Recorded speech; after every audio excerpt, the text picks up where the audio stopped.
My name is Benga Aruleba. I work with African Independent Television, and of course, to my immediate right here is Felicity Ezenwike of News Center. Felicity, welcome aboard. And sitting next to her is probably a face we have not seen on this panel before. Joining us for the first time, Christian Ogodo is the Bureau Chief, Abuja Bureau Chief, Arise News. Christian, good to see you after a long while. Well, thank you very much, and nice being with His Excellency. Just a little correction there. I'm the managing editor of Arise News. Okay. Thank you. My apologies, please. All right. And of course, on the other side is Makwe Ogu-Yusuf. Makwe Ogu-Yusuf is of Channels Television. Makwe. Thank you very much. Good morning, Honorable Minister. Thank you very much. Ayo Ozungbako is sitting next to Makwe there. Ayo is of TVC News. Good morning, Minister. Thank you. And of course, bringing up the rear is Chijoke Okafo is of ADBN. Chijoke, good to see you too. Good morning, Honorable Minister. Good to see you. You're welcome. All right, Honorable Minister, maybe we should start on this note. We just got the news just some few minutes ago of the passing of the head of service of the FCT. And I'm sure if you had received that news before now, we probably wouldn't be here. First, on behalf of all of us, we offer our condolences to you personally and to the FCT administration. But I'm sure you would like to have some comments on that. Well, unfortunate. Sometimes you don't even know what to say. I've never heard she was sick anytime. Just as I was coming, and I was informed by my chief of staff what happened. And I said, was she sick? She said, no, that she normally preaches in the church. But yesterday she was unable, but she was feeling, I have blood pressure and this. And before they rushed her to hospital, confirmed that she was dead. And it's really pathetic. Very hardworking. It was because of her hardworking nature. She ought to have retired. I had to write to Mr. President to extend. Mr. President magnanimously, because she's very experienced, and the first indigenous head of service, It's unfortunate. I will pray that so rest in peace. After now, I will go and pay condolences to the family. It's really unfortunate. Like you said, if I've gotten this information before now, obviously I would have put off. But this is a national thing. Everybody is tuned to it. It's unfortunate. That's what we are. It's unfortunate. All right, sir. Again, condolences to you. Thank you. All right. So let's get on with the business of today. The month of September, today actually 1st of September, we know that judging by what we saw in the previous month, this month also promises a lot for the people of the FCT in terms of projects, that commissioning or flag off all of that. You flag off some projects not too long ago, and we understand that this week too, you are flagging off some new projects. Would you like to start with that, and what do these projects actually bring on board for the people of the FCT? Well, like we said, yes, we had commissioned, yes, we have flagged up, and we've got not to flag off. At least for today, it's not about road. For today, it's not about water. For today, it's not about schools. But today, it's about sports. What are you going to do in order to encourage our youths to take the advantage of what sports is today, the international community, and engaging our youths? So we have come up with this idea that we are going to build a multi-event center that will take into cognizance all the sporting activities, not just only football, not just athletics, even the indoor games, lawn tennis, all sporting activities. That we are partnering with a private company. We are going to fund it, but the essence is to see that to encourage our youth who will take their and encourage them. You can see what's happening today. Sport is one of the huge revenues for countries, you know. We are starting with three. Three. But today we do the one in the city. The next one, I think, is in Gwagwalada. Then another one, if I remember vividly, when we are there, we are in Padres. So it's something that everybody will be happy. And even people like you too should be going there and try to take part by exercising yourself, you know. In fact, like this, my head of service that nobody knows. I mean, it's sometimes we don't pay attention to some of these things. So, so nobody will blame us that we're always concentrating on roads. But that does not mean that, on Wednesday we'll talk about road too, it will be in Kano, you know. Tomorrow will be for the courts, because if you see where the magistrate courts are, how they are sharing, is so discouraging. And so we decided that we have to provide a more confident for the magistrates to work, just like the judges have been provided for. So that of the magistrate courts has to do with 3 districts, as required by the chief judge of the FCT High Court. So that will be done tomorrow, and then Wednesday we'll go back to roads, which is very, very key to open up our cities. Of course, it's a satellite but in Abuja municipality. Yeah, in the last media chat, I think it's fair to commend when things are done right. In the last media chat, I wasn't here, but I watched it, and I observed your reaction when comments were made that it seems you were doing more off-road project. This time around, it seems there's a clear sort of shift. So I think it's worth commending that you've done what you said you would do, you listened, and all of that. But there is shanties. In the past 1 month, we understand you've been, you know, clearing it off, sending people away. There are concerns about homelessness, and also if there is any plans to maybe relocate these people. Well, when you say shanties, are shanties legal? Shanties are people who are illegal occupying a place. You see, we cannot joke with security. You have complained about this security, kidnappers, one source, or what do you call it? One chance and this. These are people who occupy all these shanties.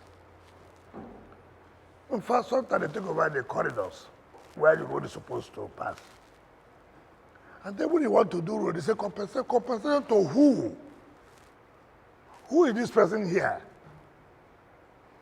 You don't see a land, you just go and begin to put batches. It's not allowed.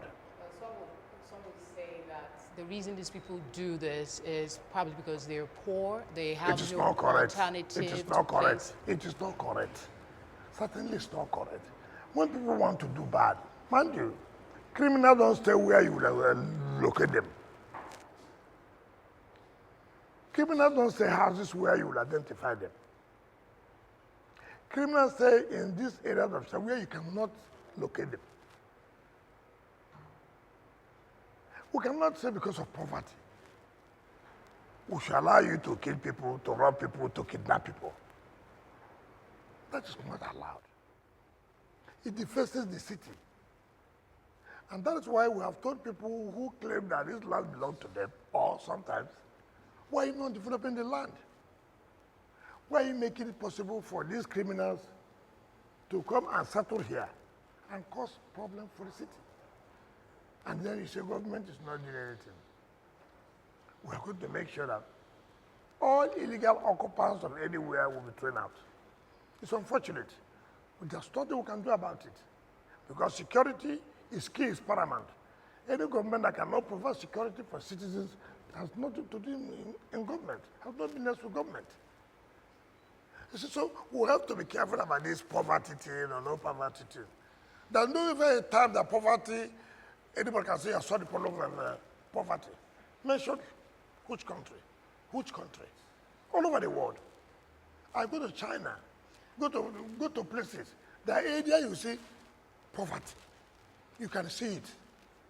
But that does not give you room to make people uncomfortable, to kidnap people, to kill people. No, we will not allow that.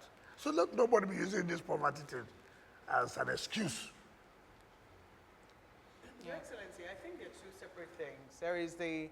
There are those who are criminals, who do not want to, who are setting up shanties in obscure places. Say, for instance, the hills of Guzape, you will find that there are people who are living in the hills, using tarpaulin and what have you. And sometimes there's a lot of suspicion around the activities of those people. But then there are people who are also poor, who have nowhere else to go, who have been kicked out. Maybe cannot afford their rent, for instance. So I think the question should be, can we separate what exactly is the plan of the FCT for those people who could be vulnerable as a result of economic shocks and perhaps have nowhere to go and as such are now staying in legal places? We should come up with a community idea that government should build houses for everybody. What's wrong with that? But you cannot survive it. Okay, for the vulnerable. For the vulnerable. What do you call for them? See, we must have The poor. See, that's the problem I have. So can we narrow it down? Take for example, I'm coming. Take for example, we are provided a market, say for example, right? You see people not going to market to sell, right? They prefer to come out. And then you tell us, oh, poverty. There's a market for you to go and sell. You choose not to go to use the market. You want to come out outside. As I'm coming now from my house, look at people, oranges, corn, they peel it, they dump it in the drainage. That is poverty. Is that poverty? And then when you go and chase them out, you now say, look, these are people who have nowhere to go and sell. It is not correct. Okay, assuming you have even allowed to stay there and sell.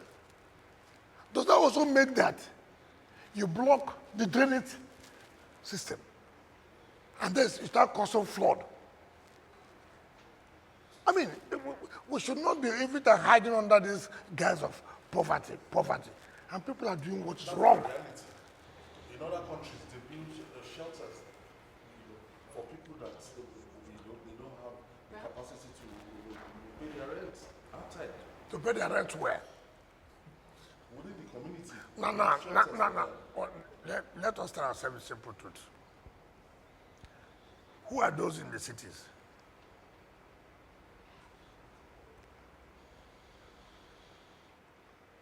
Go to Buhari, which is a satellite town,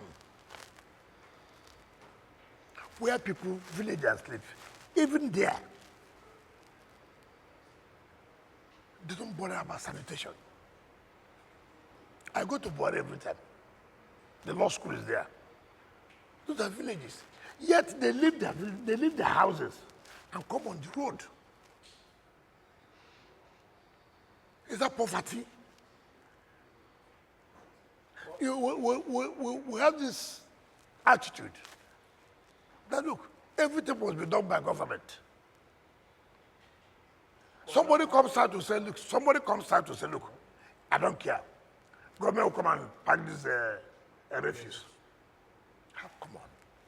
Now, Honorable Minister, while we understand your displeasure towards some of these anomalies and the fact that people take advantage of amenities that have been set up for them and end up not even using them, is there again a clear-cut plan in order to alleviate the sufferings of some of these individuals who live in shanties, who are not necessarily criminals? I understand the need to clear the shanties and rid the city of criminal elements, but how about the poor and vulnerable who continue to suffer as a result of some of these decisions? Take for example.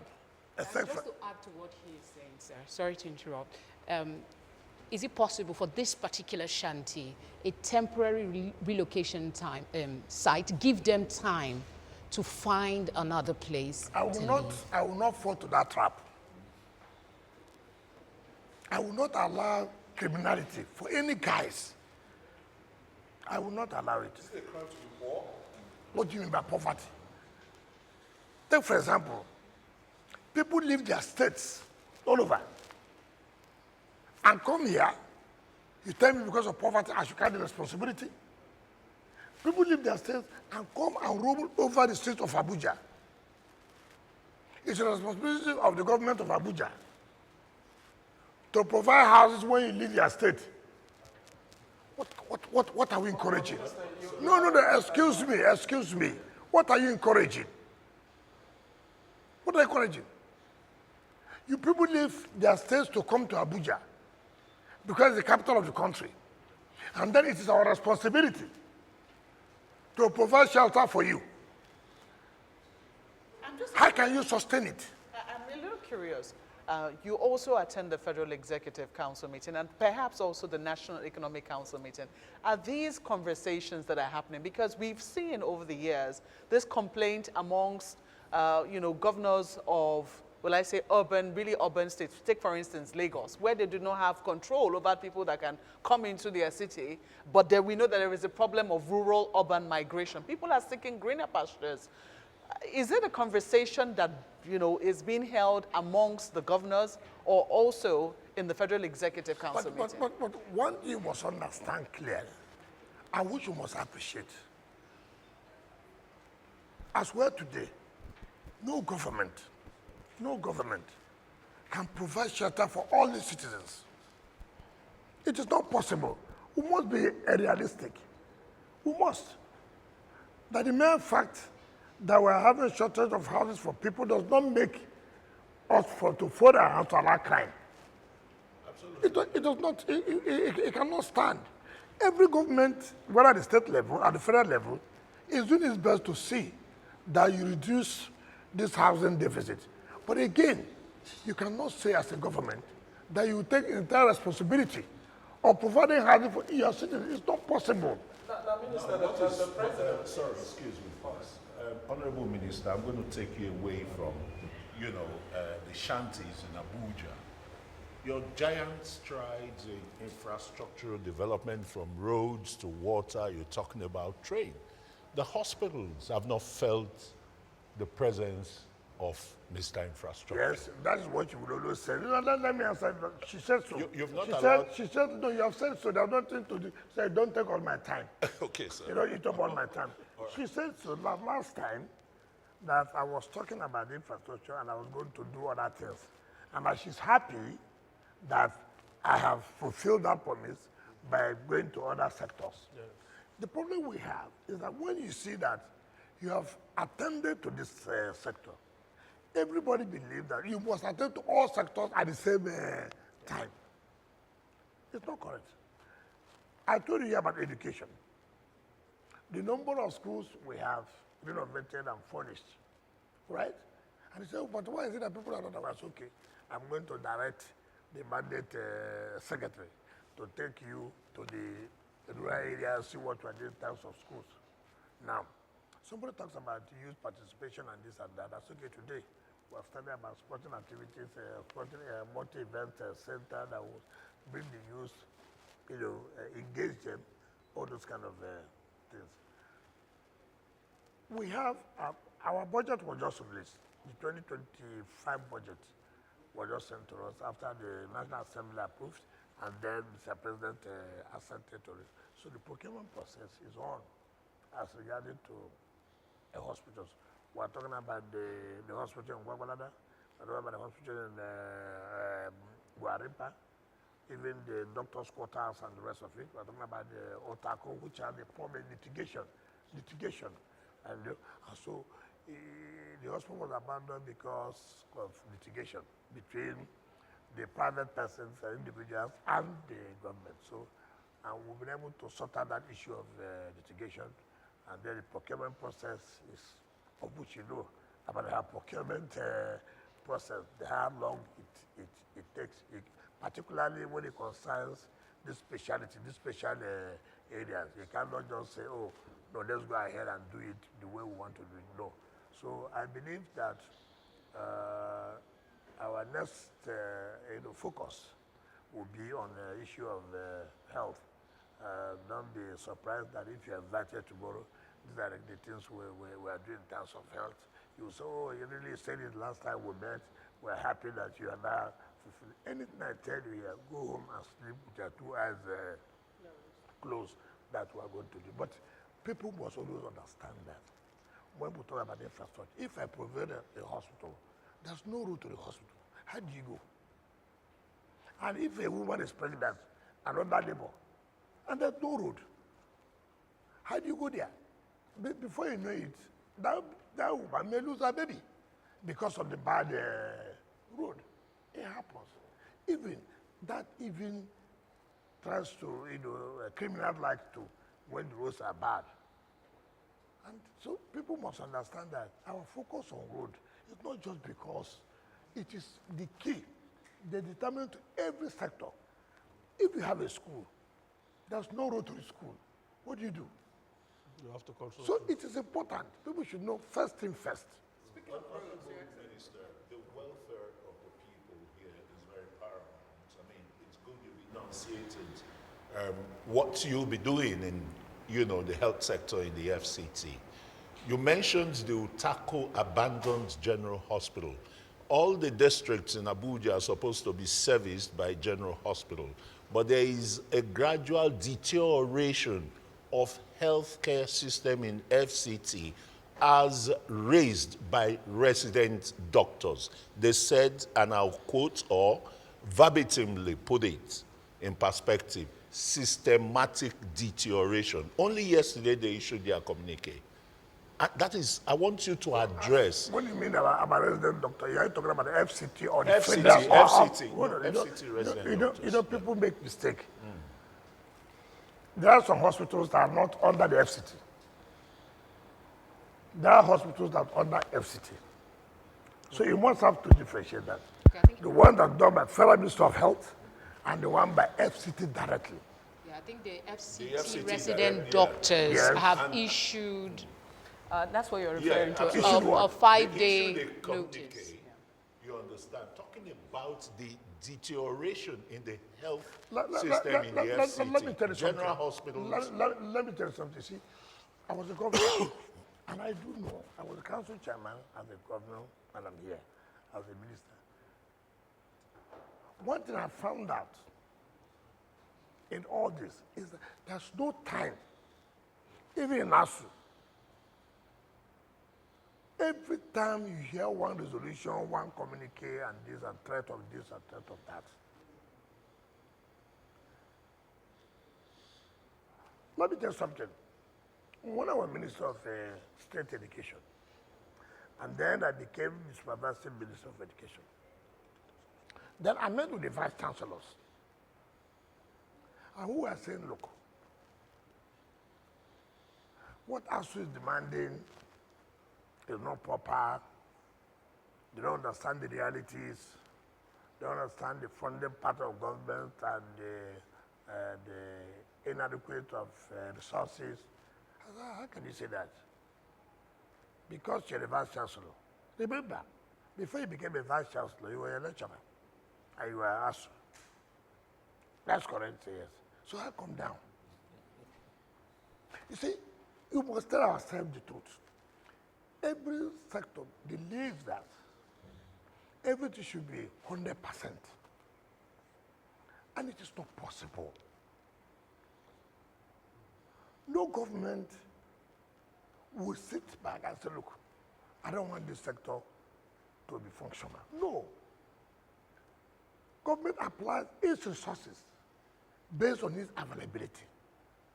And you cannot say all your resources must be tailored towards one sector. You have to, as the need arises. Today, the doctors are talking about training and retraining. Tomorrow, the doctors are talking about allowances that are not being paid. Today, the doctors are talking, oh, the hospitals, oh, there are no equipment at this. When you provide the equipment today, tomorrow you say, look, yeah, this equipment you have provided. What about training and retraining? You go for training, oh, so look, hazard allowances and this and that. So each time you come up with, I'm not saying that some of these things are not being achievable immediately. And we must understand that. And you wake up in the morning, you hear a news. Oh, we have issued government an ultimatum without even writing to government. They have issued an ultimatum. Here is, you don't engage with government and let government know these are the problems you are facing. The thing is just blackmail, threats. And by the time you sit down with them and say, look, but this is not possible. See this, see this, see this. You now come and, oh, we did not realize that this has been done. And these are not the things that this communicate issue. Have you written to government that, look, we want to discuss with you, see what you think, see what you don't. When I was governor, doctors said, look, all of them entitled to vehicles. I said, how do I provide it? How do I provide it? How do I provide vehicle for over 2,000, 1,000 doctors? How do I do it? I said, this is the entitlement. Okay, assuming, do not consider. How do you provide it? You can say, okay, I will take 50 now, or I'll take 100. They'll say, no, 500. How do you provide it? And so we must be realistic. I'll say you're the leader. Somehow leaders will figure it out. No, but it should be realistic too. It should be realistic. Okay, take for example, I've just said here severally, and we don't want to take that. What does Abuja get from the Federation account? What do we get? What we get from the Federation account is that federal government gets $1 trillion, for example, in a month. For example, if I thought they do. 1% of $1 trillion is how much? Those of you who know mathematics. You know, which 100 billion? 1 billion. 10 billion naira. That is not up to for you to pay salary. Now, what do? You fall back to your IGR. Is it not correct? The FCT wage bill is more than 10 billion naira a month? It is 12 point something billion naira a month. Overhead. Salary. Yeah, that's overhead. And for over 47,000 workers, how do you have 47,000 workers in FCT? For Christ's sake. Honorable Minister. And then you now come to say, okay, I have to verify. Oh, labor will come in. They'll go on strike. You want to strike some workers, this and that and that. That's what you face. But the truth of the matter is that, okay, we fall back to our IGR. Is it possible to No, hold on. So that let people know. Maybe you are trying to dodge because maybe your media outfit is also owing. The point I'm trying to say. You know that my media outfit can never No, you owe. We don't owe. Okay, don't worry. I will publish it tomorrow. We don't owe. Now, you see what happens. Now, when you now come out to say, look, we must be aggressive to connect our IGL to be able to solve this problem. Then you also go back and say, oh, the manner and way the FCT is going about these taxes is not correct. There's no human face, not this. You want problem to be solved. I'm just being realistic now to tell you now, look at the problems. Now put it on the table. Government said, look, see what we are getting. And the only way we can achieve and get money to solve these problems will fall back to IGL. You know, payment of tax is a problem here. Payment is a problem. Yeah. Most of you are living in Matama, Asokoro, Wuse, One. There are no poor people there, but you pay. All right, Honorable Minister, I'm sure we'll have time to come back to FCT issues, but let's do things differently in this particular media chat. Yeah. Let's go to politics. Obviously, so because just yesterday, the results of the local government elections that were conducted on Saturday were announced, and it's been more of knocks than kudos for the conduct of the election. And you not only participated, but that's your state. And a lot of people are saying that your hands are showing, you know, that we are seeing since Saturday. First, your quick comment first on the elections. Okay, so if you ask me, because when you said my hand was showing, I wanted to know how my hand was showing. People are wondering how it happens Build a strong that the rainbow coalition between the APC and the PDP, how did that happen? Your First name of all, is featuring everywhere. first of all, let me comment about the election. This morning, I sat down, I was watching comments, particularly channels. On Saturday, before I went out to vote, I also watched channels. Problem we had in this country is misinformation. It's not my fault that you refuse to do your work. I have listened, I have seen media people who, if you want to go in this area, you go and do your researches. To be adequately informed, so that when you ask you questions, sometimes it beats my imagination when I see people on television. And these are people I should think that have done their investigative job, that they know they have carried out investigations, they now confront you with facts. I discovered that 0, 0, 0. First of all, you talk about legality of the election.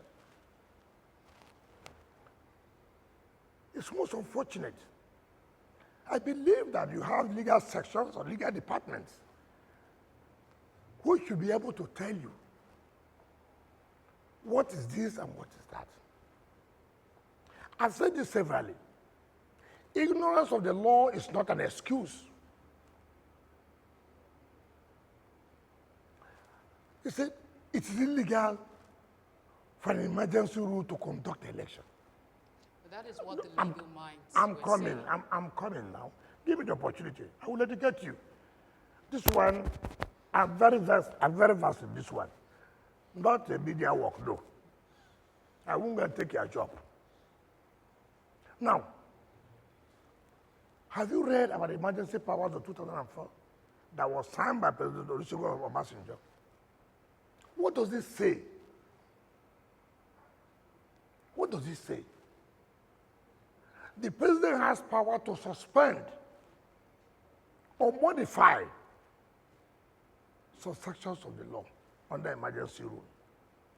Under the emergency rule, people can make regulation for the governance of the emergency areas. And the president had done that. We say, oh, it's illegal for the emergency government to, but we accept military rule to conduct election for us. Military rule is an aberration. That's unknown to law. We will accept military rule conducting an election for democratically elected people. Because the military rule at that time was the convinced de facto government in power. Why not wait? Why not wait now? Just wait. First of all, is military rule an aberration or not? Just In a confirm, democracy. You're referring to 1999. Are you referring to 1999? I'm coming. I want to just ask you a simple question. Is military rule an aberration? In a democracy, The it should be. aberration is only sustained because of the suspension of the Constitution. Fine. Now, under emergency rule, what does it say? What does the law say? You don't know under the emergency rule, the suspension of certain provisions of the law. Constitution. I've said this severally. Now, you are talking about the president to leave the emergency rule by 18th of September, where the governor will come back and the state legislature will come back. And then there's no democracy in the third tier. Remember, the president did not declare emergency rule in the local government. It was the Supreme Court that set aside the election. That election was not valid. And you also remember that Supreme Court before now said that there shouldn't be any caretaker committee at the local government level. And also, if the local government level is not democratically elected, they cannot access funds for the federation account. That is correct? Is that not correct? Very well. Fine. So the president did not notify the local government election. It was the court that notified the local government election. Now, no, I'm coming. It was this emergency rule that gave president the power, the access to even say they should access funds for the federation account. That's why civil servants are being paid.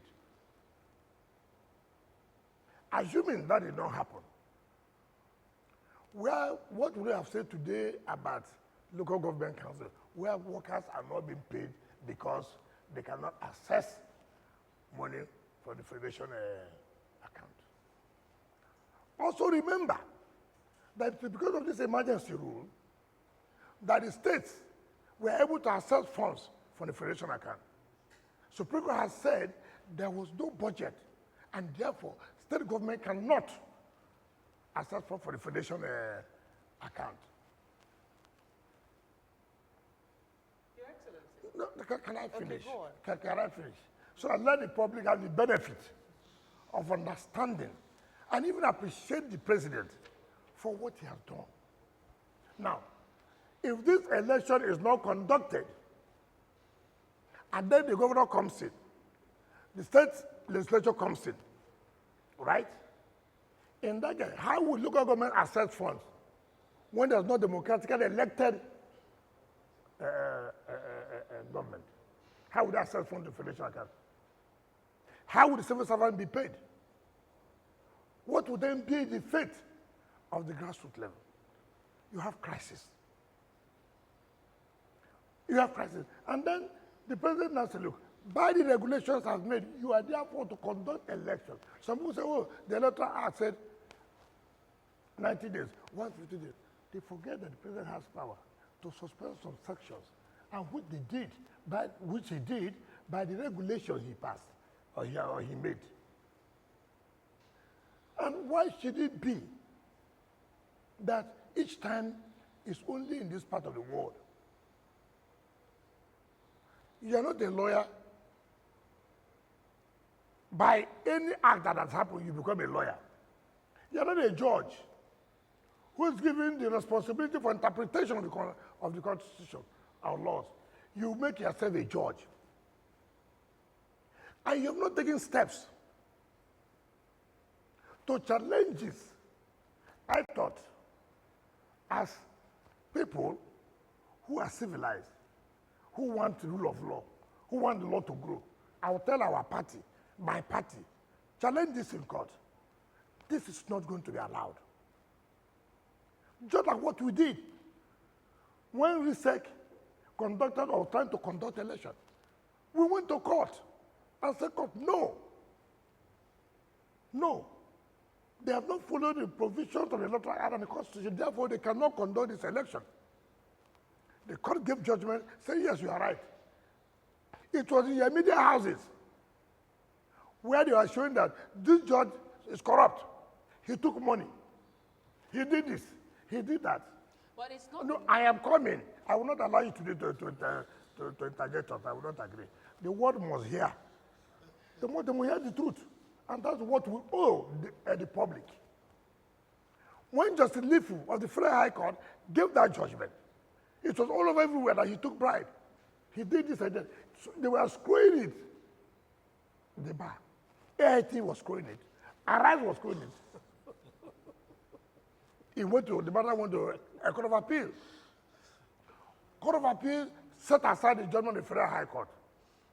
You also came out and said, oh, now the law has taken place. Then people wanted to appeal to Supreme Court. Supreme Court said, no. The Federal High Court was right. The Court of Appeal, you were wrong. See. It was based on that judgment, all of you now are interpreting the number of days that ought to be given by RISEC. And they said, look, that, oh, who appointed, that the administrator has no right to appoint RISEC. Rubbish. The emergency law, the administrator, is on behalf of the president. The president even submitted the names of members of research to National Assembly. Remember, under emergency rule, now there is no state assembly, the National Assembly takes over. And that's why the National Assembly had to pass the budget of the state, of the Rivers State government. And which is why the state administrator is the one now presiding over that budget. Nobody argues that why should National Assembly pass the budget of the state? Nobody. It was National Assembly that approved and screened and approved the nomination by Mr. President of members of research. Which wasn't without controversy. Eh? Which wasn't without controversy. Controversy how? The screening of the National Assembly, but let us, I mean, No, I digress. no, you have brought it up. Yes. Let the public know the controversy of the chairman. Of the chairman. You see, that is the problem we have in this country.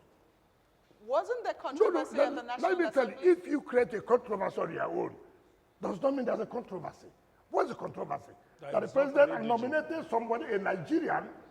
Who is not an indigene of that state? What is indigenship? Who will they appoint in River State now to be the chairman of River State Independent Electoral Commission? That you will not say that is biased, that are attached to this group or that group. No, tell me, you want to bring St. Atedo aside to be the chairman. Who will you bring that's not linked to Wike or is not linked to this person?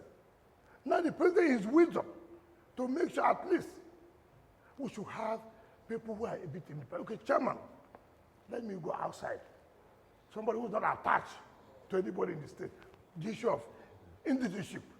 And that, why not say who will do the work? And we're talking about controversy. What is the controversy? Somebody from the South?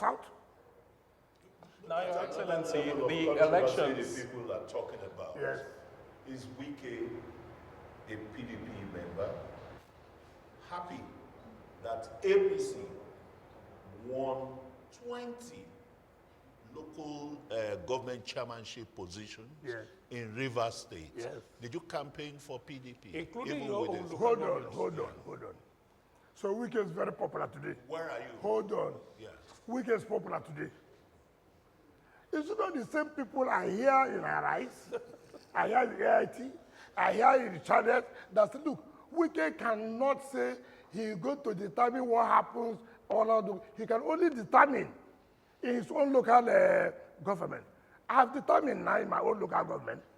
I'm a member of PDP. I won in my local government. And the people who won in APC, people are saying and the people who won in APC, the case of are Wike on defeating- no No. Wike. You see, you blow hot and cold. You said, look, Well, would you be fair to say the way you are handling things at the moment, because you speak that you are a PDP member still, but every other action you take is in support of the APC. what kind of And then- action did I take? You wear a No, mask. what You said now that you delivered your own local government Yes. in this election, and you delivered it to the APC. No, it's not correct. You see the problem we have? You see where your mind is? Okay. No, hold on. Nigerians should know. See where your mind said. Okay, I might have I made a said mistake my with local this, government. but No.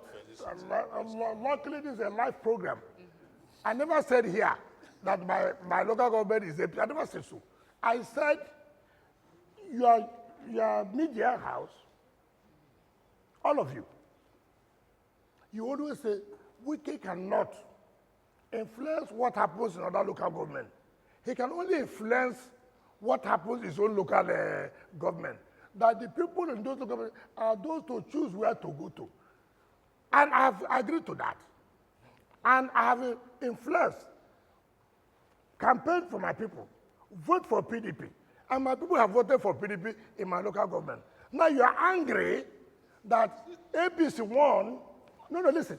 You are angry that APC won in the local government, which means why did I not extend the influence I didn't have? I'm not talking about your influence.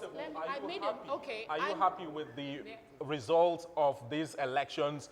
20 local government councils, a clean sweep by the All Progressives Congress, and just 20 local government councils by the PDP. Many times on this platform, three by the PDP. A lot of times on this platform, in the media chat, you have said that you will work for the re-election of President Bola Ahmed Tinubu ahead of 2027. Is this a preview of what is yet to come in the 2027 general election? Now, can I tell you, the local government that is telling me who wins what in the state is my local government. Okay. It's Port Harcourt local government. And Ogbogbo and Dori local government. And these are local government won by PDP. Are you insinuating Listen.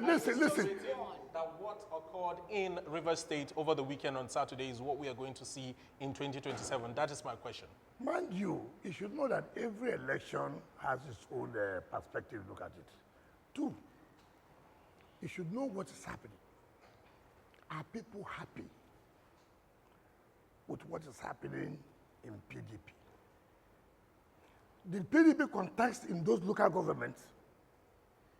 Where APC contested? Yeah, did they contest? Sorry, That please. is not correct. Go sorry. and get your facts.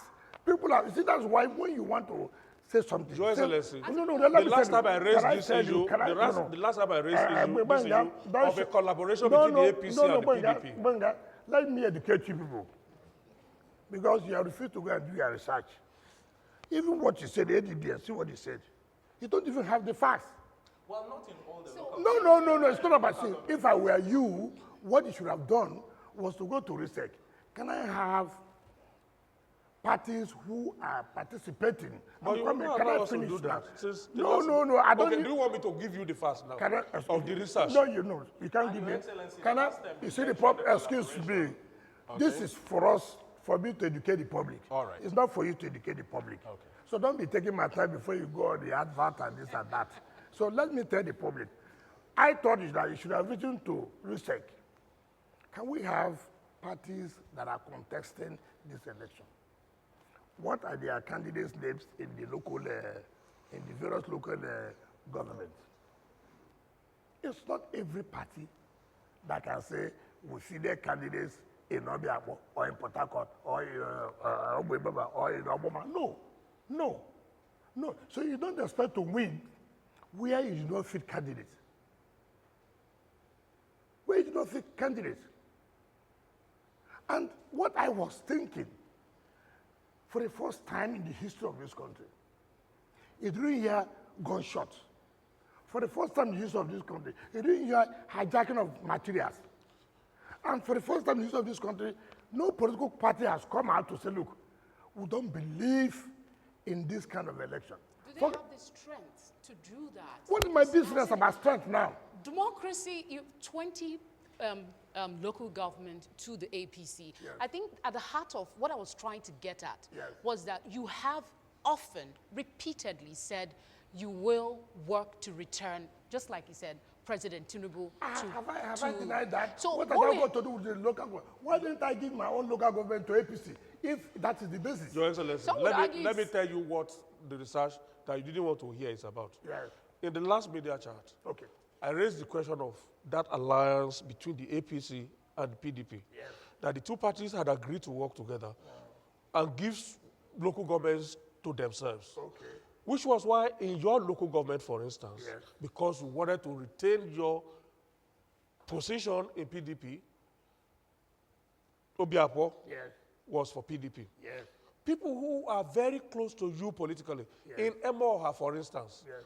one of your staunchest supporters, Dr. Chidi Lloyd, Yes. contested on the platform of the APC. There was no PDP candidate upon the election against him. Yes. In what's Brother Francis Obua's local government, I think, Onega also, it was PDP. There was no APC candidate. Yes. Another staunch supporter of yours, former chairman of the PDP in Rivers State, Ambassador Desmond Akao, I saw him campaigning for the APC in his local government. The APC won in his local government, which buttressed the point that I wanted to make the last media chat, that there was an alliance. They call it Rainbow Coalition between the APC and the PDP, which was a master plan by you to maintain dominance over the PDP and the APC. Assuming they're not conceding. So it's not a question of No, whether wait. Assuming political they're parties not contested or not. Assuming they're not conceding, you must give us credit to come up with such an alliance that will bring peace in the state. Why not try it in your own state and see whether it will work? So you must come to study us. You must come to study us. That I said, assuming do not consider. What I'm saying, you have to hear me now. What I'm trying to say is that this is what you have alleged. I have not accepted, but I said, okay, assuming that was done. What does it tell you? What is important in You have your hands in the two political parties. No, the point I'm making, whether I have my hands or not, strategy in politics is what matters. But is this strategy in politics is very, very important. First of all, you're always talking about gunshots in elections in Rivers State. You're always talking about hijacking of materials in Rivers State. You always say so. And now, if the people have sat down, I should be to say, look, we will not allow these gunshots again. Okay. We will not allow this hijacking of materials. Let's sit on our own, see how can we move our state forward. And that has not given them peace. Why are you worried that there's peace? So you would have been happy if you hear Rivers State, 20 people were shot. You carry such news to make headline that 20 people were shot in Rivers State yesterday. You'll be very happy. Now, Rivers people have defeated you on that. They have defeated you on that. There will not be any more gunshots. Now look at even what you said. Look at what Channel said. They went to Ward 13, Rumola, and Rumokuta, and Rumadoro. You don't know. Rumola is when you're going to Aba Road, where you have lock-up shots everywhere. So they said they went to Unit 20 and 21 by 9:30. If you follow the pattern of elections in Nigeria, you know that people come out very well from 10 o'clock. When I was watching channels, they were saying voters apathy. Assuming they not conceding that there were in Unit 21, Unit 20 and 21 of Ward 13 in Obiabo that would vote apathy. How does that affect 7,000 units? 7,000 units. Then when I went to my own unit to vote, the lady who was the one carrying that news was in my unit. I said, hey, you are the one whom I just watched on television now. He said, yes. Now, what's the voters apathy now? She said, no, because I said, Chad, you want to defend your media. Now, she said, I'm going to correct it. I said, you see, this is the problem we have in this country. Have you been to Eche? Have you been to Omuma? Have you been to Gokela? Have you been to Kana? Have you been to Tai? Have you been to Eleme? Have you been to Andoni? Have you been to Abu-Odua? Have you been to Ahuda West? Have you been to Ahuda West? No, the point I'm making is that, the point I'm making is that you already have a predetermined mind. No, that is unfair. No, it's not. The point I'm trying to make is this lady at the point where she is, it could be there are no persons there. That's what I'm trying to tell you. The point I'm saying, why can you say out of 7,000 polling units, and you saw Unit 20 and 21, and you are saying that voter apathy? You are sending a wrong message, which is not correct. Excellency, I'm not going to defend that, and it's for a very clear reason, because we will not report what we did not see. You did not see. You cannot use 2 units to judge 7,000 polling units. Yeah. You are sending a wrong signal, which is not fair. And then you came to my unit, you saw a mammoth crowd, and then I asked you, how would you now report it? She said, oh, she will correct it. That is not fair. No, we will report what we're saying as well. We also reported what we saw. You cannot use 2 units to judge 7,000 polling units. Your Excellency, we will also report what we saw, but we're going you are very biased. We're diverting from attention. Let me quickly take you up on this issue, because you tried to educate us on the legality of the elections, which was the basis upon which a lot of Rivers people had problems with the elections. For a number of people, they said, just a moment. Now you have said a wrong word. The majority of Rivers people. How did you get the majority of Rivers people? Okay, well, I did not say majority. I said a lot of people. Who are the lot of people? Because you saw 10 people who came out to write on the newspapers. Okay. That is, you see, that is the problem you have. Okay, just a moment. So let's just say some people. Let's just say some people. Which is natural. And let us question the basis that you said that the elections were legal. Yes. Which is the issue of, you said military rule. And I asked you a question if you were referring to the 1999 transition from military dictatorship to our democracy. Was that what you were referring to? What I'm saying is this. I said, emergency rule is provided in the Constitution. I'm coming. So you know what I'm saying. Provided. And that under the emergency rule, that the president has power to make regulations concerning the governance of that emergency areas. And that under emergency rule does not mean that you don't follow rule of law. And that the president under the regulation made has said elections should be conducted. And then I'm saying, if emergency rule, which is even provided in the Constitution, you are saying that cannot conduct election to allow democracy at the third tier level, that if what is provided in the Constitution, allowed in the Constitution, cannot do this, are you not saying people who came to the barrel of gun, which has no provision in the Constitution, cannot conduct election for democratically elected people? That is the basis of what I said. That emergency rule is provided in the Constitution. And that the president has power to make regulation as to the governance of that area.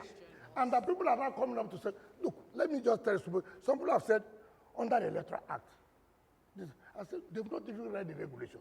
The president has suspended some sections of the Electoral Act and then some sections of the law concerning Rivers State Independent Electoral Commission. And that has paved the way for that regulation to hold election. All right. Honorable Minister, maybe that should be your argument. But Not what should be my argument. Now, but the argument about military rule is that once you hear the martial music, the Constitution is already suspended. So there's no Constitution. We're in a state of vacuum. Why not wait? You see, that's my problem with you. What I said here, you would have understood what I said. If the emergency rule that provided in the Constitution, if you are saying that they cannot conduct election because they are emergency rule, and then you are not talking about the one that came to the barrel of God, which you are not saying they have suspended Constitution. Right, we understand your argument. So you understand what I'm saying? So you understand what I'm saying? But the point we are making is that let people, let people hear and let people know, is that some people have gone to court. What did the court say? The court said, go ahead with the election. And we're here killing ourselves under what law? The body that is allowed for interpretation of our laws has said, go ahead with it. Then you are now coming here to be the judge, to be the lawyer, to be everything. All right. Sorry. Who does that?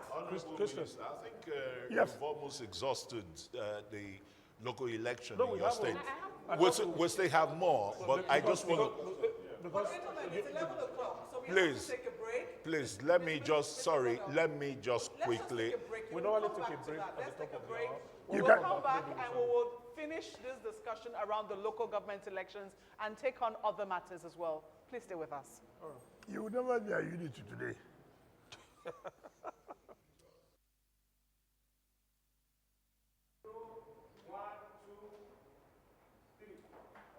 Welcome back. You're still watching the conversation with the Minister of the Federal Capital Territory, His Excellency Barrister Nyesom Wike. And we're talking about the local government elections which just concluded in Rivers State. Mr. Ogodo, you did have a question before we went on break. Absolutely. Honorable Minister, the local government elections, they've come and gone, victors announced. But some national political figures like former Vice President Akpoti-Uduaghan, Peter Obi, the presidential candidate of the Labour Party in the last elections, are full of criticisms, of the election, like Atiku calling it an awful absurdity and a travesty to the very notion of electoral democracy. For Peter Obi, he described it as rascality taken too far and a double tragedy for Nigeria's democracy. How do you react to these comments? Okay, thank you very much. Let me take Atiku first. The court stopped last local government election, right? The government went ahead and conducted the election. The same Atiku held the government for disobeying the court order. Disobeying the court order. The Federal High Court gave injunction. The election should not be held. And we thought, as a man who occupied that number 2 position, all he would have done was to say, look, we're in a democratic system. It doesn't matter how the judgment, how it went. It must respect the rule of law. But he supported the election should take place. Listen, I don't blame Atiku because he was recalcitrant to his boss. He didn't know that his boss signed the emergency rule in 2004. If he knew, if he was obedient and working along with his boss, who the President Olusegun Obasanjo, he would have known that the president has power to make regulations as for the governance of the emergency areas. So he was not in tune. He doesn't know. And like I said, what you don't know, don't comment about it. If Atiku has commented about custom now, I know he has worked in custom, he has experience, I can give it to him. But this is law. He doesn't know that 2004 emergency act that was signed by his boss. Look at the man. Look at that system. 1999, he was in PDP. 2007, he ran under Assam Congress. 2011, he came back to PDP to run for a presidential ticket. He left. 2015, 14, he went to APC. He ran for the presidency. 2017, he came back to PDP, became the candidate in 2019, became the candidate in 2023. Now again, he had left for ADC to seek for president. Did they prescribe drug for presidency for him? Now, take Peter Obi. He said rascality. Who can be more rascal than Obi? Obi became a governor. He was governor for Anambra State for 8 years. He conducted local government election 2 months to when he was leaving office. 2 months, 8 years as governor. Does he have what it takes to comment about conduct of election that was properly done and backed up by law? When Obi was governor, Nigerians forget easily. Doctors were on strike for 13 good months. Hospitals were shut down. 13 good months. Are we saying that we're not aware of this? So what do you mean rascality? Who's more rascal? So you should not take the views of the, because you see, their anger is that they are looking for where they will get funding. And that's no longer available in Rivers State. They have no capacity or morals to even talk about it. A competent court of jurisdiction, Federal High Court, gave order, gave judgment, said, look, don't do this. Atiku was one of those who held the conduct of that election. Now, under the regulatory power of the president and the emergency rule, he has said, go ahead and conduct local government election.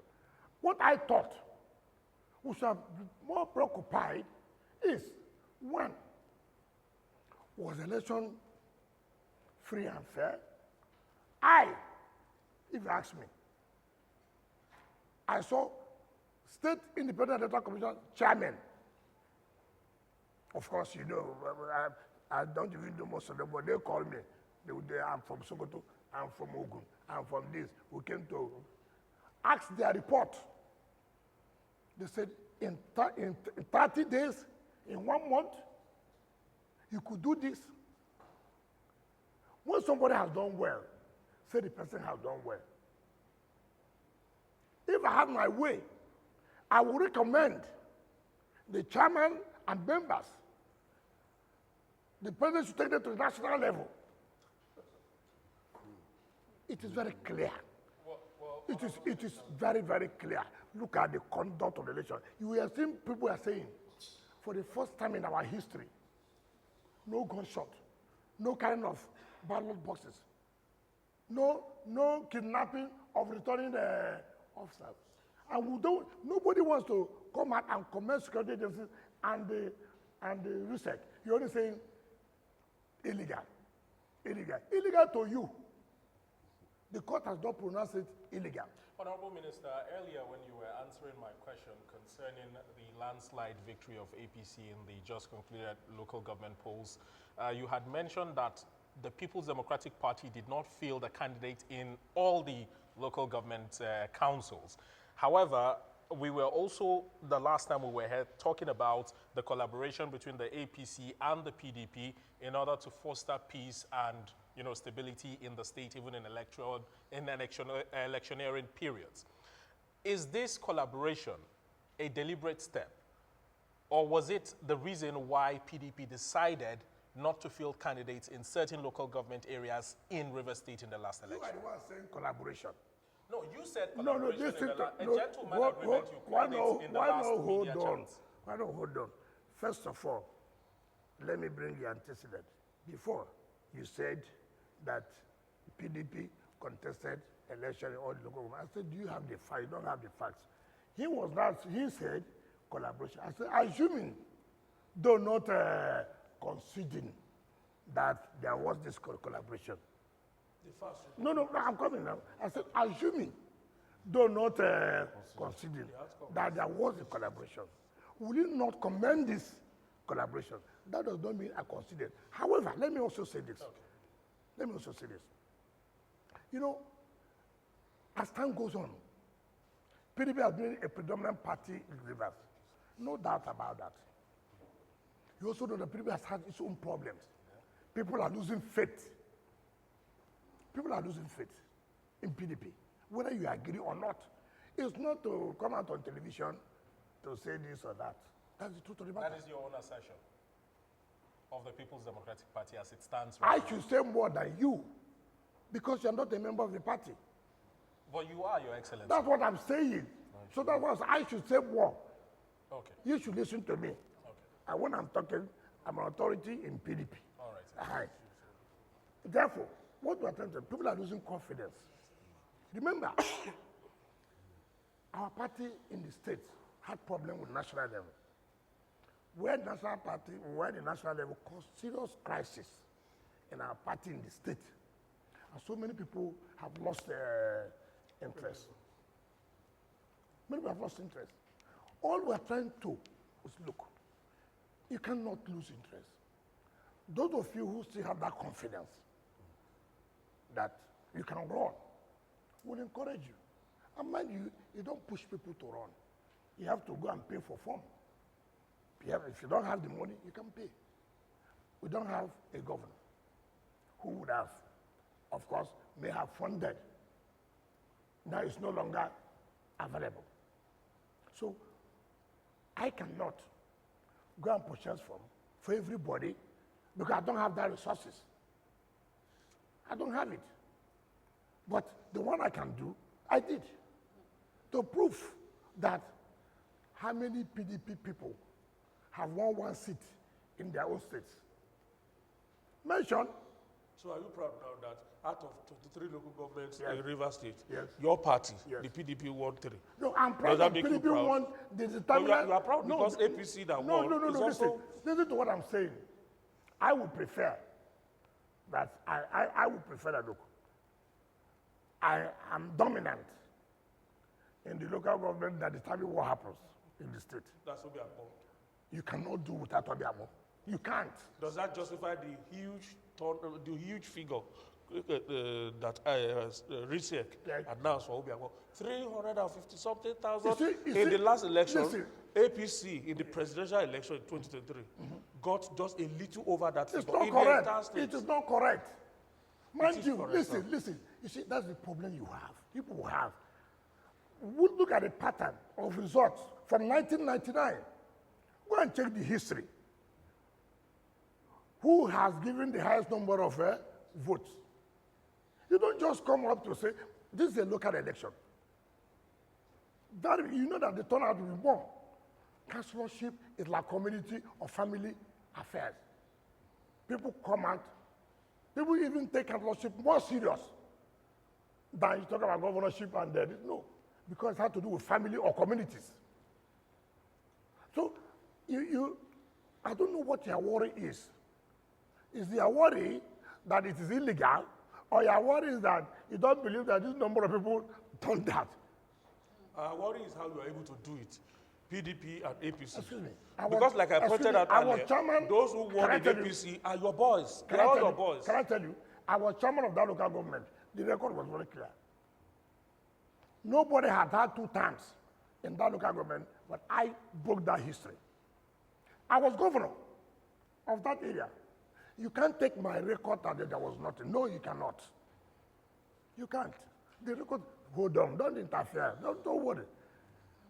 We won. And my people believe, whether you like it or not. It's not by coming out, like I've always said, you have always preferred those who will come sunrise, who will come early morning of arise, people who don't have facts. They don't have the facts. As I speak here, I can tell you if election is conducted today, presidential election, governorship election, I can tell you how each local government will fare. I can tell you authoritatively. I can tell you where we may have problems because I have been in it and I know it very well. I'm not talking just to satisfy you. If you want to, look, in 2015, you had a governor who was in APC, correct? We defeated him. In 2019, you had what the federal government did to us by bringing the army. It didn't work. You had a super minister, Minister Grade A. It didn't work. In 2023, you still had the same Minister Grade A. He supported PDP, Atiku. It didn't work. So look at the pattern. So if you say today, and look, let me tell you, I have a problem as a member of PDP. You know why? What is going on now? I've never seen the level of empowerment of any state than Rivers State in terms of political appointment. It's a problem for me as a member of PDP. Since the history of Rivers State, be it military or civilian, we have never had that kind of political appointments at the federal level. Never. So it's a threat. Listen. Even when you are preaching, the people will ask you, what are you preaching? See.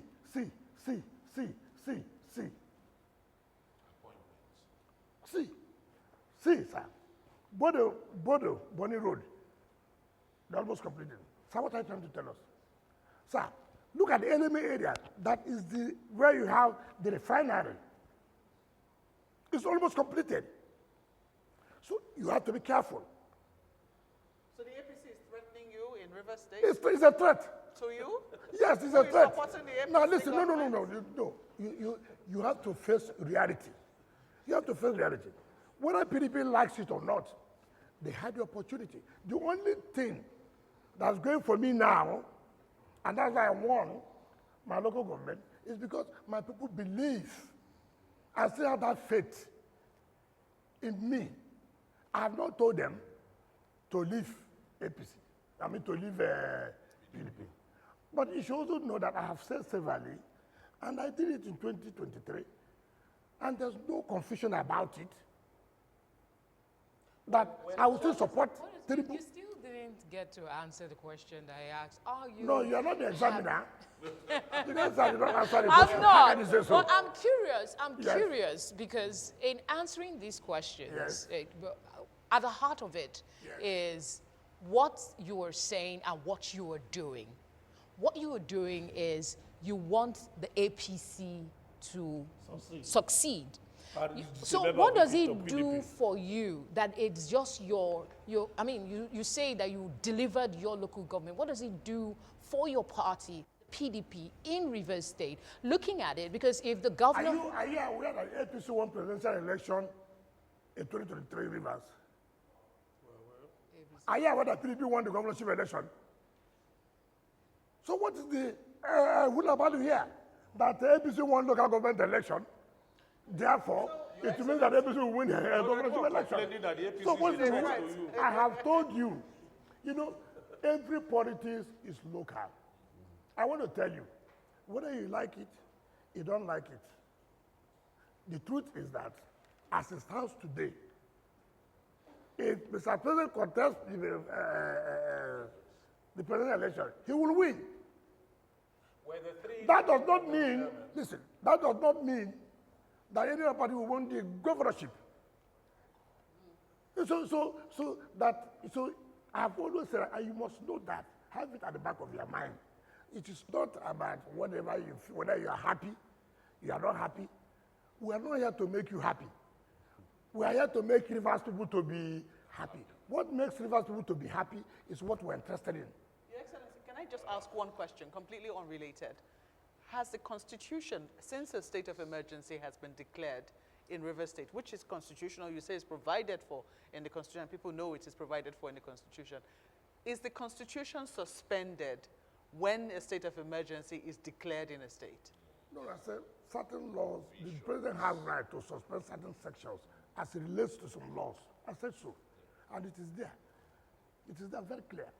And that's why he suspended some sections of the Electoral Act of 2022 and suspended some provisions of the Rivers State Independent Electoral Law and Rivers State Local Government Law. He has the power. And that's what people should know.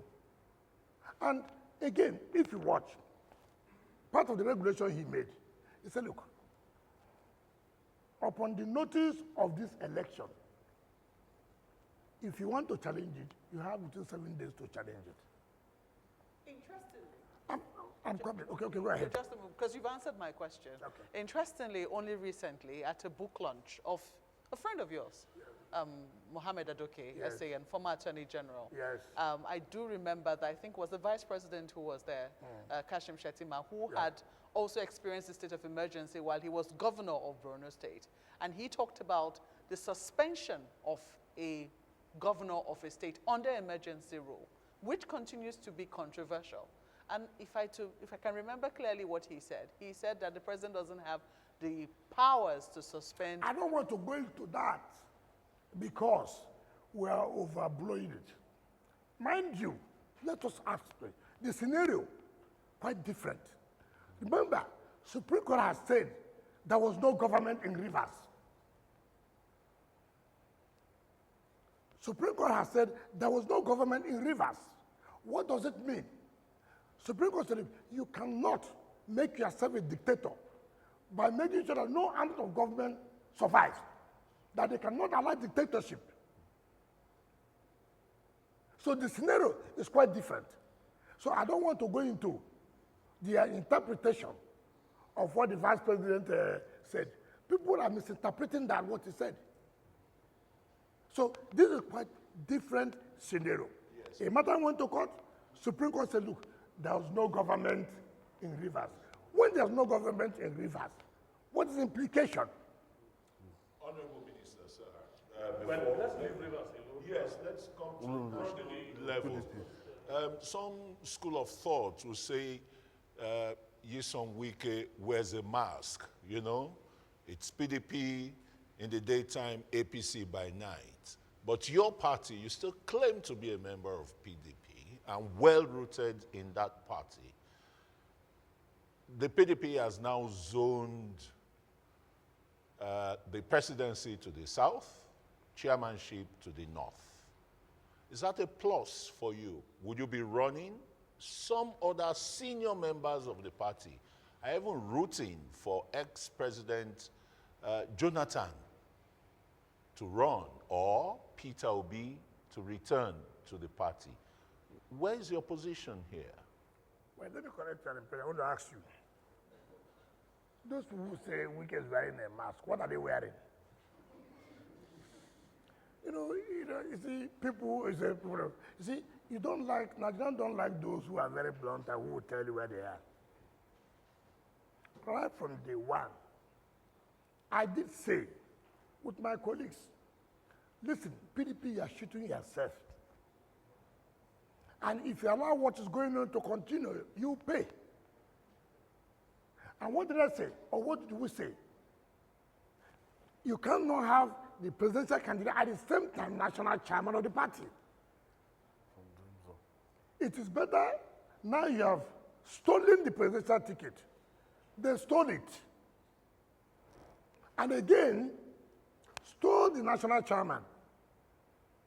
I said to purge you. And it really purged them. And I have no regret for it. Now, you see, I have appeared in this forum before. And I said, listen, you have to, the presidency must go back to the South for them to be able to complete their 8 years. I never hid it. I said it. And people were making noise, at the end of the day, what has happened? Now they realize that, yes, it's true. We cannot take president and take chairman. Now you have given yourself national chairman. Let the president go to the South. Why not be that as used to be? Why not be that arrogant to say nothing will happen? No, they've realized that something will happen. It happened in 2023. Even this one you have done now. To what? Bringing Obi to where? Obi to where? You want to kill the party the more? You won't allow. Obi that, I mean, you see, if somebody don't have characters, Obi that was abusing the party, that the party is rotten is this. So the party is good enough for you to come and run for, you see these people, ambition can make you even go to Satan's house. Minister, don't excuse me. Don't rush. You ask question.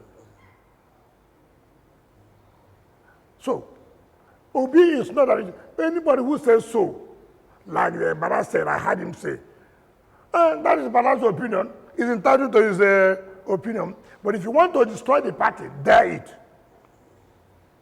If you want to destroy this party, dare to bring Obi. Let even Obi come. There's nowhere he will go because of ambition. Can't we be principled? Because you are looking for president. Anybody that, if he is not available, this person costs me, this person costs me. So no more ideology, no longer principle. You talk about Jonathan. I respect Jonathan very well. I know he judged the role as an elder statesman and somebody the international community respects, and I think he will continue with that. These people who are weighing Jonathan, what is their strength? Are they not the same people who played him game in 2015? Some of these people, I see what I don't like is people who are trying to play to the gallery. Bala is entitled to say he's waiting for Jesus Christ. He's waiting for Prophet Muhammad. He's entitled to. But that is not the view, or that's not the opinion of, you have heard that there's a governor that who intends to run. If that governor is true that he intends to run, how would Banana be saying that PDP is waiting for either His Excellency President Goodluck Jonathan, former president, or His Excellency Peter Obi? For Christ's sake, nobody should cause problem for the party. When you cause problem for the party, you now say people are behind this problem. You are the one trying to. How will anybody even contemplate? Are you going to run? since it's been zoned to the south? Are you running for presidency? Or I will not run. So don't even, let me tell you, wait, that's what excuse me. So you hear it very well. You know, people have to cause confusion everywhere. I have, don't stop me. I have integrity, I have character. There's no way. My appointer is there. We are saying he should run. Then I'll turn around to say I want to. What kind of, you know, we are talking as if people who don't even have integrity. What will my children ask me? Okay, Your Excellency. What is for Tinubu? Are you, is it today you need? It's obvious. I'm surprised. Even when your party, Excellency. when your party has zoned its presidency to the south as well. That's why you zone. To satisfy, you see, it's late. I'm curious to ask. Yes. You talked about party ideology and principles that these politicians don't have. The ones you mentioned, Atiku, Peter Obi. I'm just curious as to your thoughts generally. Is that something that permeates our political landscape in Nigeria No, it's now? not correct. You people prefer those. Okay, to take for example, where have I left? From since 1998, I've been in PDP. I have told you when there's a fight, I'll fight it there. Look at how you know character. I mean, I just analyzed to you here. Atiku, 1999. 2007, he ran under Action Congress. 2011, he came back around for the presidential ticket of PDP. 2014, he left PDP and went to APC and ran for the presidential ticket. 2017, he came back and became president candidate of PDP 2019 and became president candidate of PDP 2023.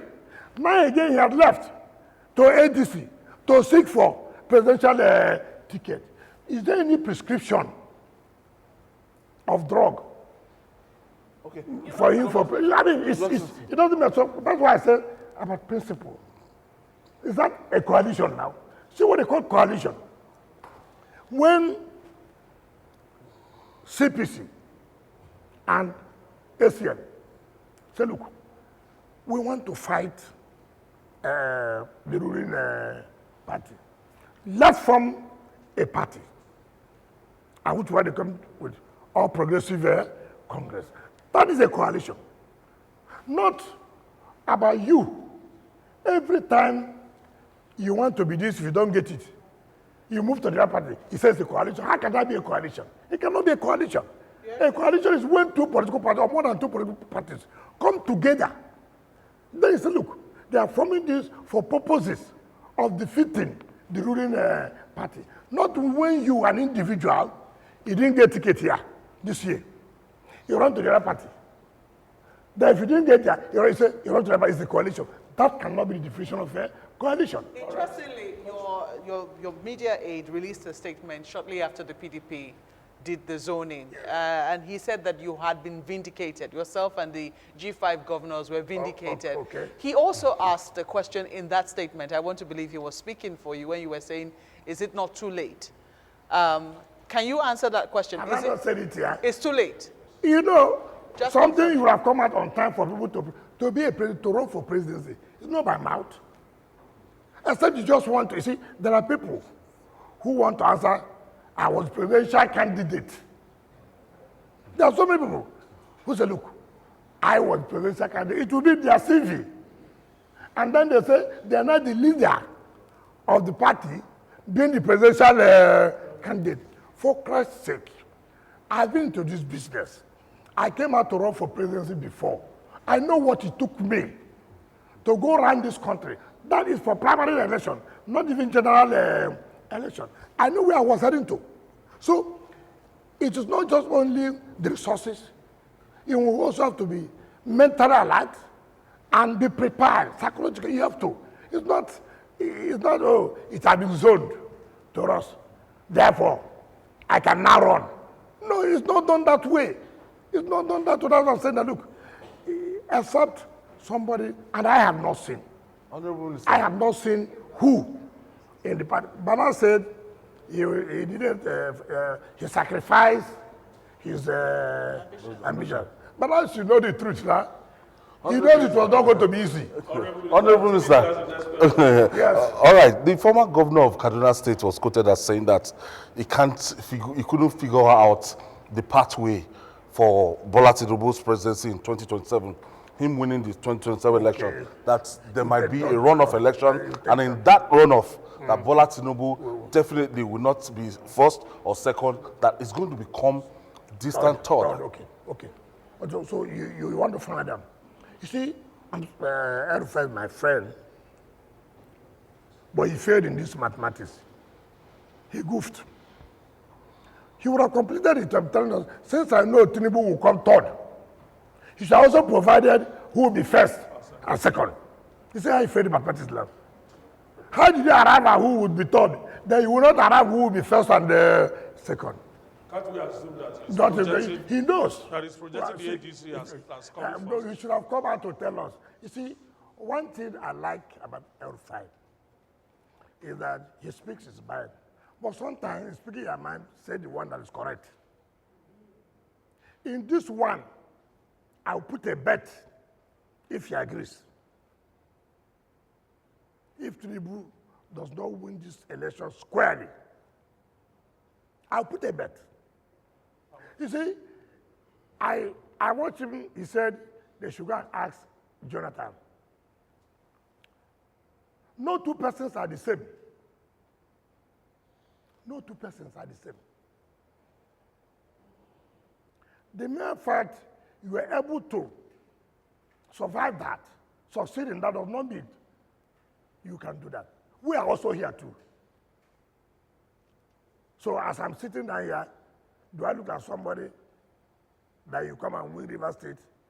It's not possible. So you don't foresee a runoff? Which runoff? With who? Honorable Minister. Which runoff with who? Let me tell you.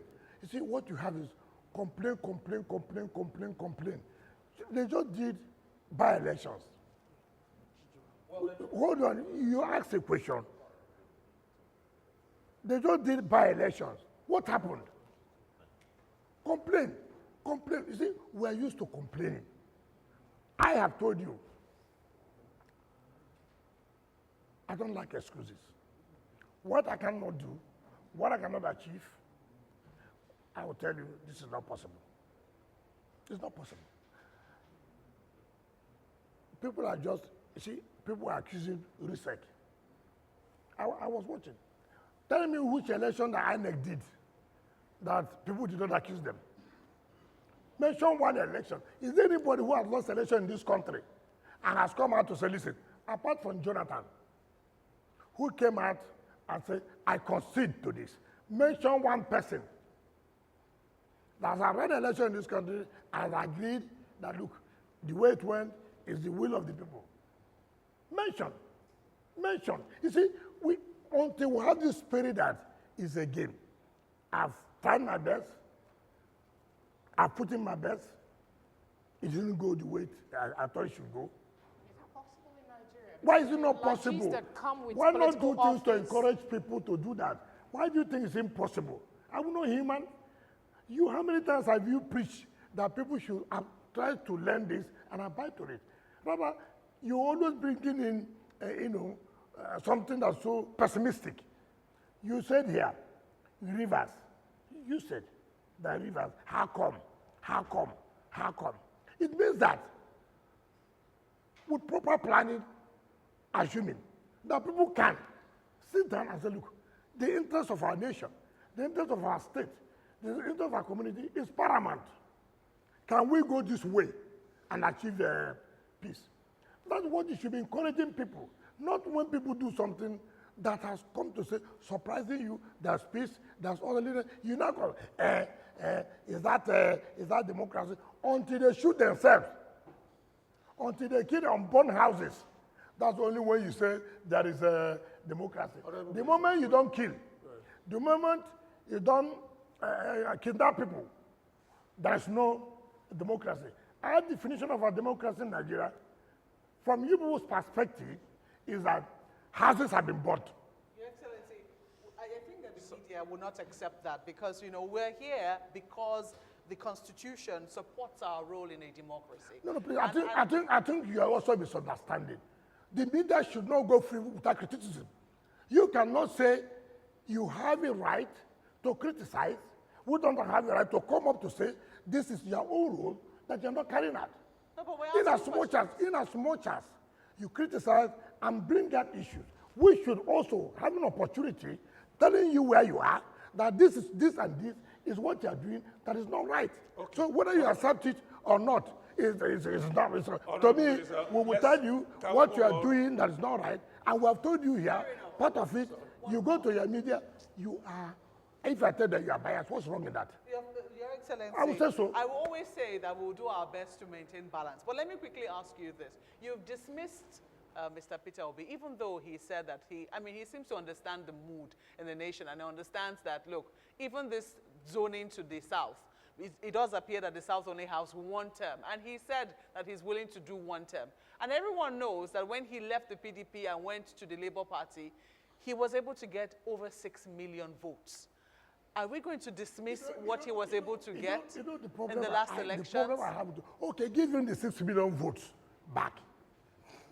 Dash him the 6 million votes.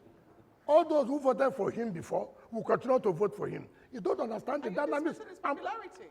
Oh, what happened in 2023 will not be the same. Let me finish. And I don't know where you get. See, this era of your social media, we know the influence of social media, what happened before and this and that. Which party will you going to run? Tell me now. Is it Labour? Is it the PDP? No, I'm asking you. I'm asking you. Tell me where you will get the 6 million votes. Under PDP or under Labour Party? Is the plan for him not to get any political party for him? That's not what I'm saying. It's a question. No, you know better. Because if you are running, people should now know the party that you are running. Which platform are you running? Is it not correct?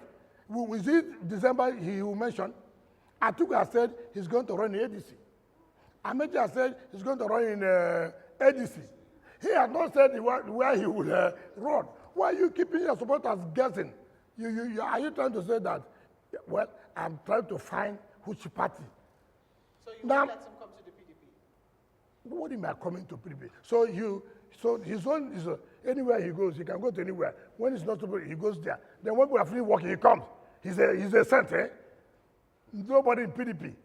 Now you said, there was something you said. You asked the question about. Okay, let me just make it clear. If Arufai, look, it is very clear. First of all, Arufai said, look, stop saying that you run for 4 years. It's not correct. And I don't want people to be deceived. Circumstances will change. How do you sit down here, somebody, a president tells you, I will run for 4 years. Then you just say, yes, I believe him. I mean, whom are you trying to, and you say, Alpha said it, please stop this now. You are not being fair. You are building ourselves. I mean, how can you say that? You think that we are not Nigerians? And he said it clearly. That is not correct. Don't tell Nigerians such a story. When you get there, you now find out whether you run for even second or third time. Some people try to do third time. It's not correct. So the point. And the Southeast, South-South caucus, they still have a kind of bone of contention. Yes. Are you okay with that convention that we scheduled to hold in Ibadan? I have told you something. It's the issue of where convention is not the problem. The problem is issues leading to convention. And people should understand that. I'm coming. I'm coming. No, that's not correct. No, it's not correct. Hold on now. Well, no, hold on. That's why I say, do your researches. PDP has agreed. They have set up a technical committee for the Southeast and they're going. And they've sent a letter to INEC when they will conduct the congresses. So that's why I say, make your researches first. Honorable Minister, let's talk about the PDP. Hold on. This one we're talking about, is it ADC? I mean, let us not, you see why I said that you cannot be united today because the truth is coming out. The truth is coming out. Now, and they've agreed to do that. On the issue of South, which is another issue, they've agreed to look into the matter. Look, I have said, if we don't love PDP, by now, you won't be hearing that name. It's not, I don't need to be a governor for me to do what I want to do. Our own team is meeting today by 7 p.m. I want to let you know. I will hear what you will say. We're not contesting venue of a convention. And people are just saying, yeah, when you say convention, they don't know what we're saying. There are things that are leading to convention. If they are not taken care of, the likelihood the convention will not hold. And instead of you to report what we have said accurately, I'm not challenging. And that's why people say, oh, because I'm quarreling with Sheyi, that's why I say convention will not hold in Ibadan. That is, the venue is not the subject matter. The subject matter is, have we done what you're supposed to do before holding that convention? So you now go and turn it, that I said Ibadan will not hold the convention. No, that's not correct. We have had conventions in different areas before. We have had convention in Port Harcourt. We have had convention in Abuja.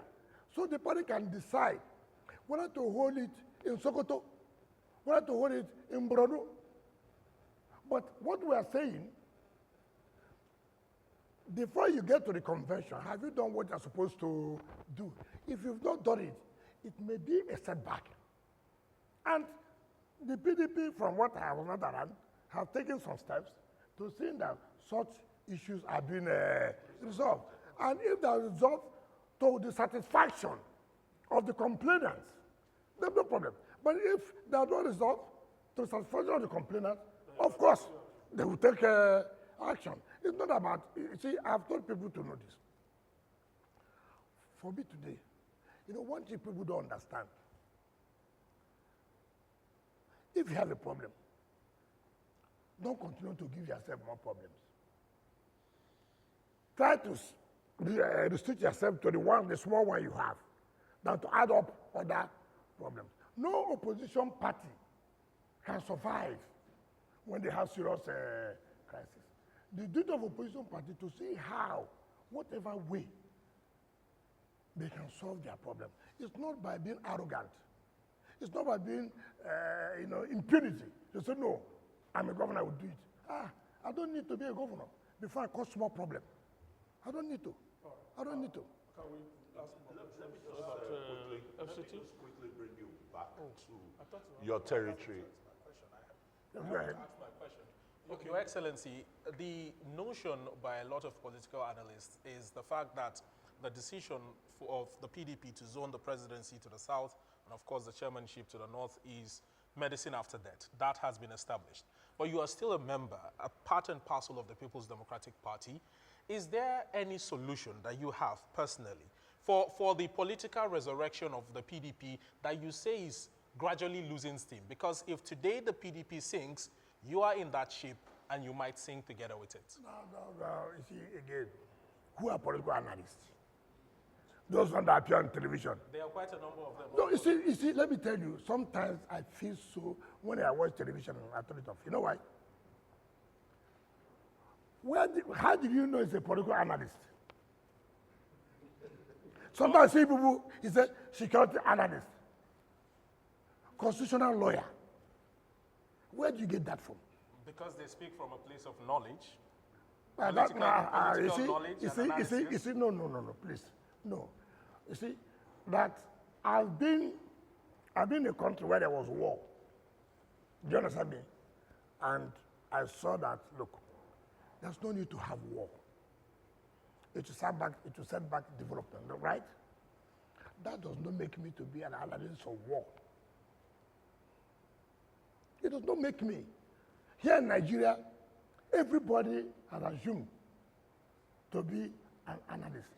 When I watch television very well, I take interest when I have the time.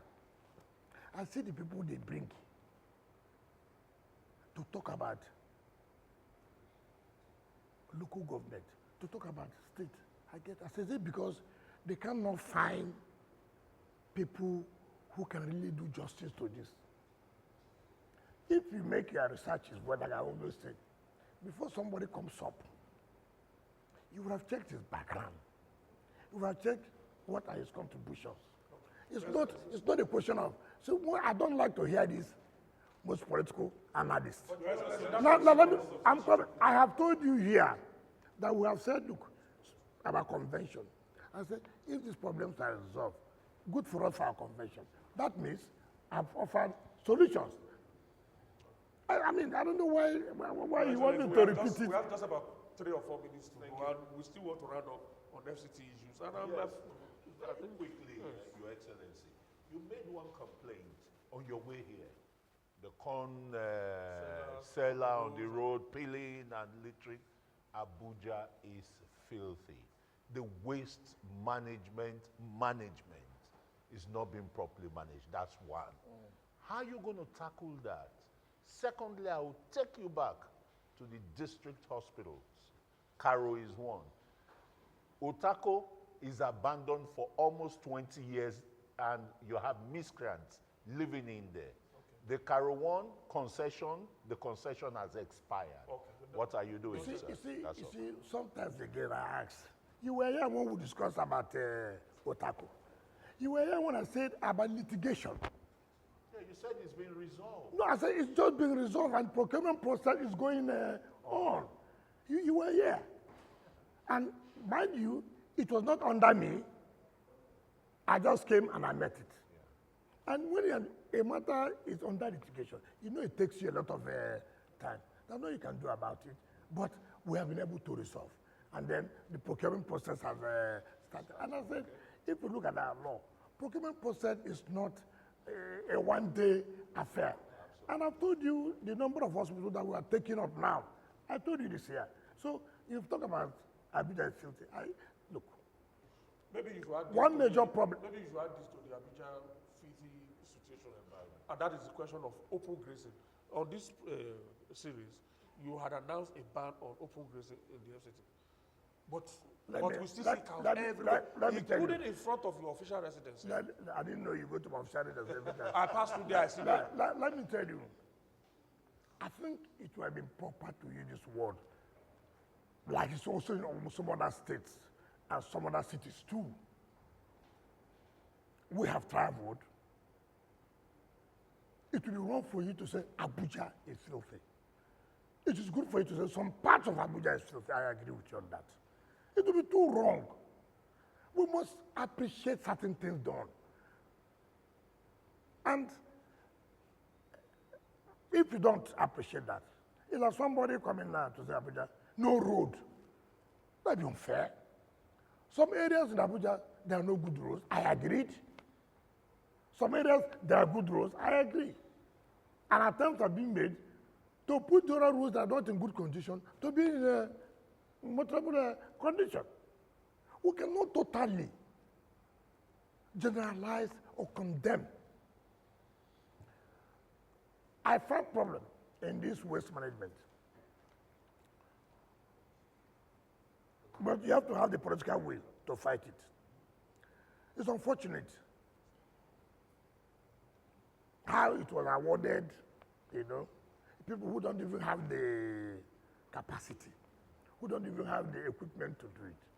And you know one thing is that when you come to a position and you take such drastic actions, sometimes people who don't even have information are those who will be saying all kinds of things that you just came or you are trying to do, collect the jobs that they gave to because they are your opponents.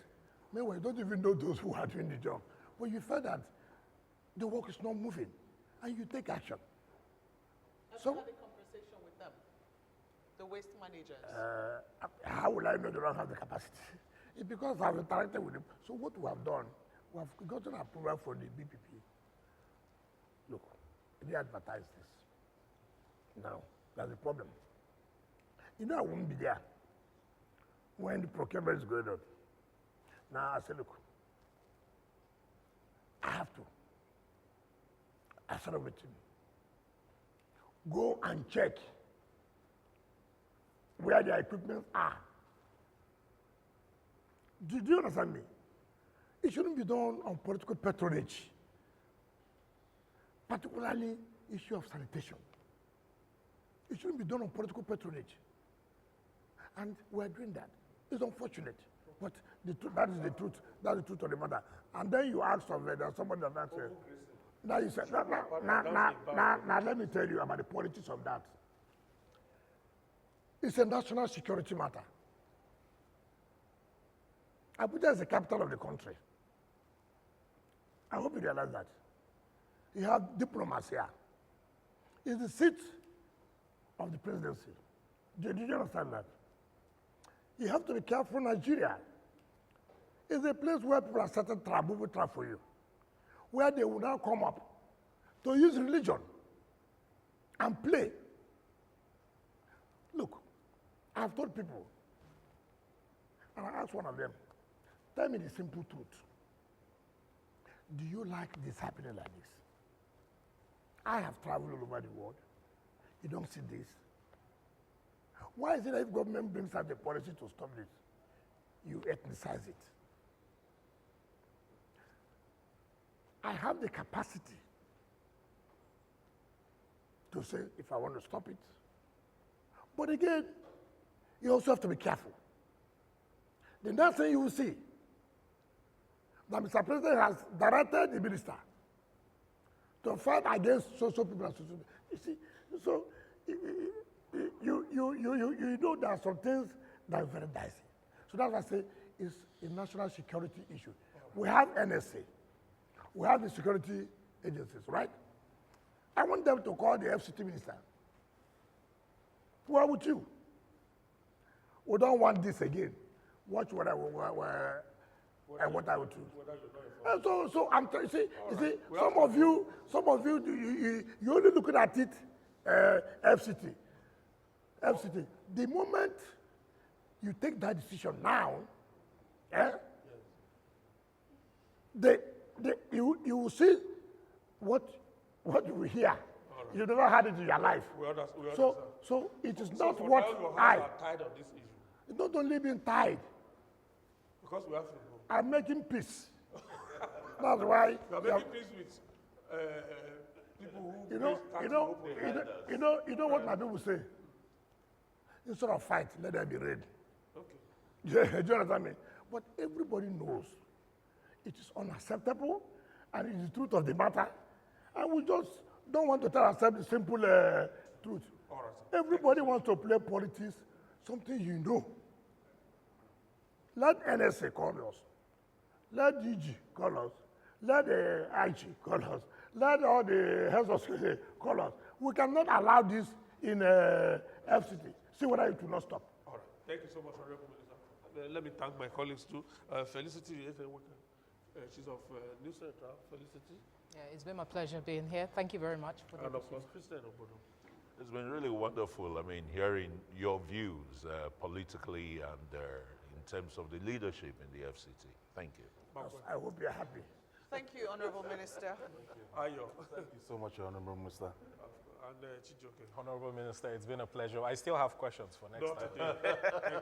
Thank you, Honorable Minister. We really My appreciate it. happiness is that the editor from Arise, I've had and I've seen it, I've had the truth.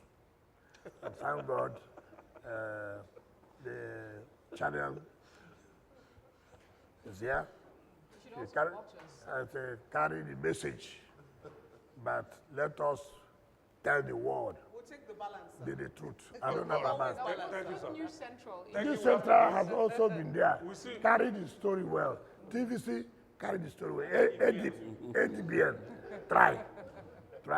But the truth must be told. Thank you, sir. We'll see you again. Thank you. That's the end of today's edition of the ministerial chat. We'll see you again very soon. On behalf of all of us, my name is Ben Garulilo.